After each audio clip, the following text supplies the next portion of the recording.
do you go for all your park news and park news accessories? I hope it's Theme Park News Network because we're about to drop a fresh batch of parky goodness. It's your theme park news for the week of October 10th, 2023.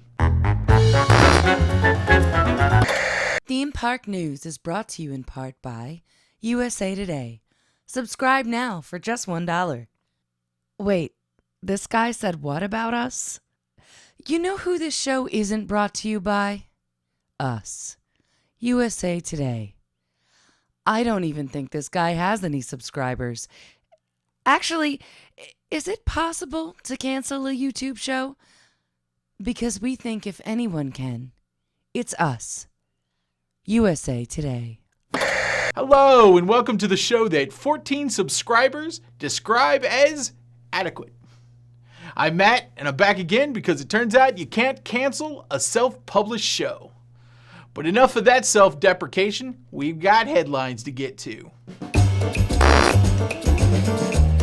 Moana has washed up at Epcot, just in time for the debut of Journey of Water, inspired by Moana, on October 15th. I don't know why I have to say the title like that. The Polynesian Disney princess is now appearing in her very own meet and greet. What can I say except you're welcome? And I hate myself right now. Moana can be found across from her new walkthrough attraction. Speaking of Journey of Water, Epcot's newest attraction, Extravaganza, soft opened on October 6th. The walls are down and all guests can now get a chance to experience the, well, experience. You'll need to join the virtual queue to reserve a place in line, which are available daily starting at 9 a.m. Get ready to go behind the scenes of some more of your favorite rides. If you love seeing how they create those amazing Disney attractions, then you probably loved the first season of Behind the Attraction. Well, get ready for more. Season 2 is ready to drop next month with a new batch of classic Imagineer magic.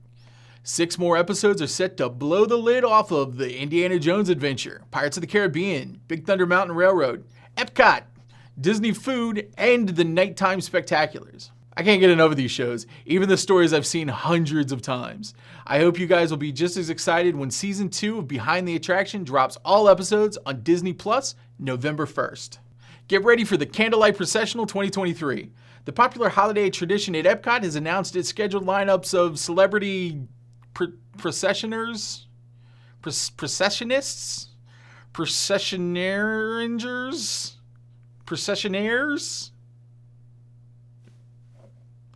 Starting November 24th, a revolving door of famous guests will be dropping into WDW, including returning favorites like Neil Patrick Harris and John Stamos, and new faces like Anne Margaret and Brendan Fraser. The Disney Candlelight Processional event was originally started at Disneyland by Walt Disney himself in 1960. It's been performed every holiday season in Epcot since 1994, except for 2020 due to the fact that Christmas was canceled that year. The full schedule can be found over at the Disney Parks website, along with dining package information. Go get those tickets, they fill up fast.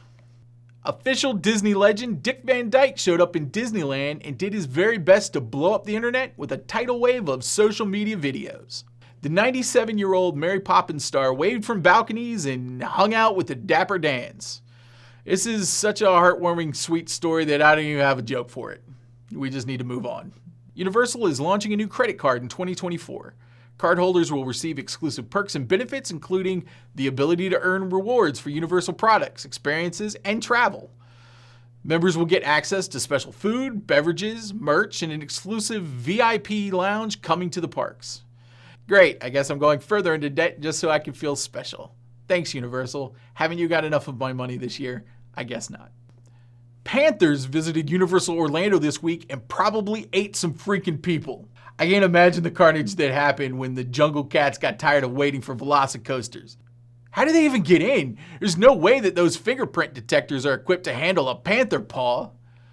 When asked for a comment, one panther responded, "Growl, grrr, growl, roar," which in human speak translates to, why did they even build Fast and Furious Supercharged? It's a great question, Panther. Oh, wait, it was the Florida Panthers hockey team? Okay, this is further proof that I have to actually read past those headlines. I guess that's hockey, not Panthers. God, Panthers would have been cool.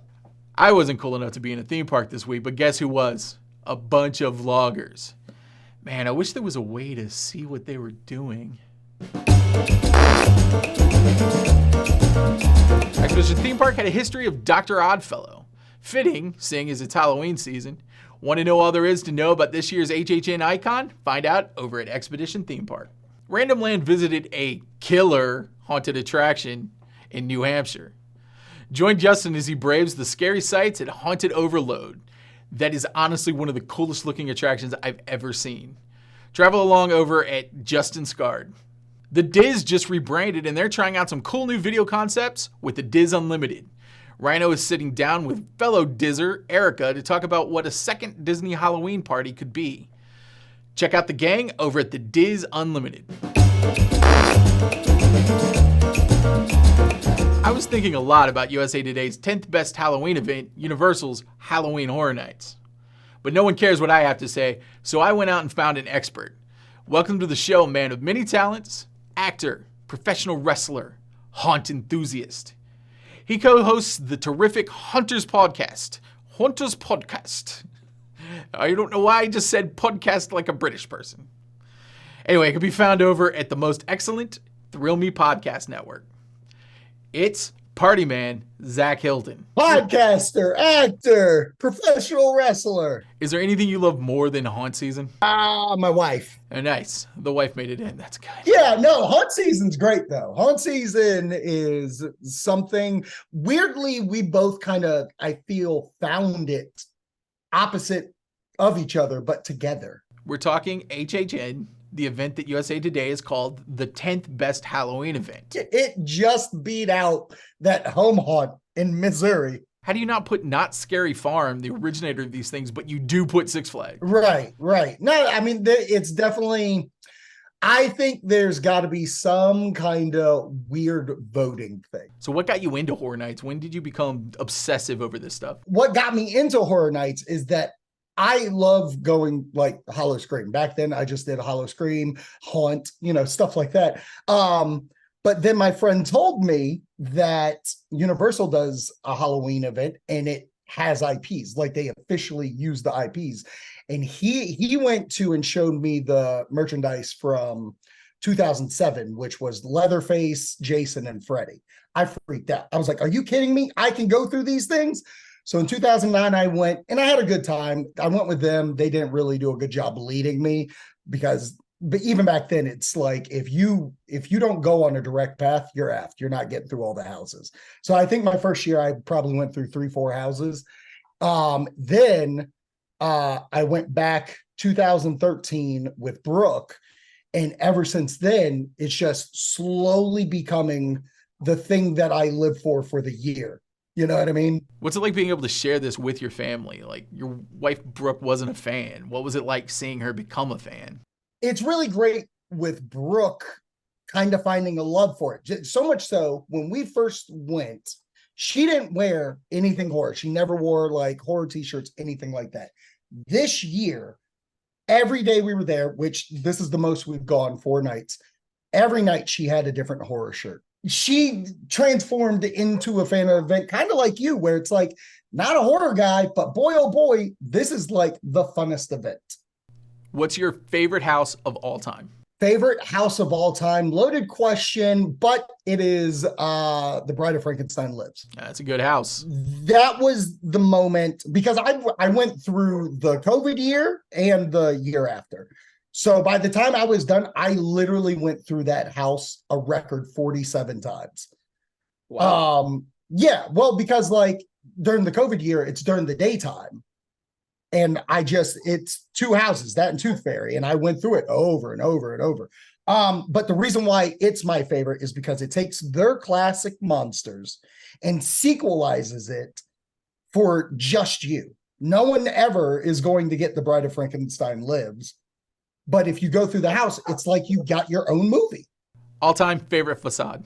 Poltergeist. Yeah, Poltergeist was good because it just wasn't what I was expecting. No, like the little house with the flashing and you're walking through the pool. I loved it. Favorite jump scare? Favorite jump scare of all time? I'm either going to go... No, I'll go with this. It's Legendary Truth. And it was the big devil head that popped out. I wasn't ready for it. And it literally pushed me to a wall and fell on the ground where security had to be like, are you okay? Is that a fire? Get out of here. On to this year. Where do you rate this year's event? I went into the year pretty sure it was going to be my favorite one of all time. It did not meet those expectations, which I was okay with because this is how like the wrestling meet describes it. For a full card of matches, every match was 3.5 to 4 stars. I feel like this is a weird year because I feel like this was the turn. What do you think Universal needs to do after this year? Change the show. Nightmare Fuel, like just dancing. Try doing it at 12:30 at night. I don't care about emo songs at 12:30 at night. I don't need just straight up dancing. I like Halloween, and I get it. Bill and Ted ain't coming back. I ain't asking for Bill and Ted to come back. What I'm asking for is the same type of show. Some dancing, comedy bits, spooky atmosphere. That's what I want. I don't need fire and dancing bondage. Hey, favorite houses this year? What are your top picks? My favorite house this year was Universal Monsters. I love that house. That was good.